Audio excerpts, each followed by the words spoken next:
কি দিদি ভাই বলো, মানে কি একটা বলবা বললে তুমি? এতক্ষণ সবাই শোনার জন্য অধীর আগ্রহে আছে। আমার কিন্তু ভয় লাগছে, বাজে মানে কোনো ব্যাপার না। না তুমি আমাকে সাজিয়ে, হ্যাঁ হ্যাঁ হ্যাঁ, কোন প্যাকেটের রংটা বলুন তো?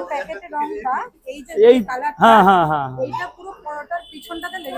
কিন্তু এইখানে তো ইয়ে, ও তাই এই প্লেট ছাড়া তো আর হচ্ছে না, মানুষ তো এটাকেই পছন্দ করছে। হ্যাঁ হ্যাঁ হ্যাঁ, হ্যাঁ হ্যাঁ হ্যাঁ হ্যাঁ, হ্যাঁ হ্যাঁ হ্যাঁ, তাহলে সাদা নিতে হবে, সাদা প্লেট। আমি তো সাদা প্লেটই আনতাম, কাস্টমার বলছে বলেই তো এটা আনেছি। একদম না, যার জন্য খবরের কাগজ চেঞ্জ করেছি।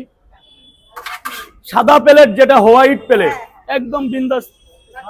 এই এখানে সাদা প্লেটে দিতাম না আমি। খুব ভালো কথা বললেন, এটা তো ভালো কথা বলেছেন। আমি সাদা নিলে আরো 2 টাকা কমে পাবো বান্ডিলে।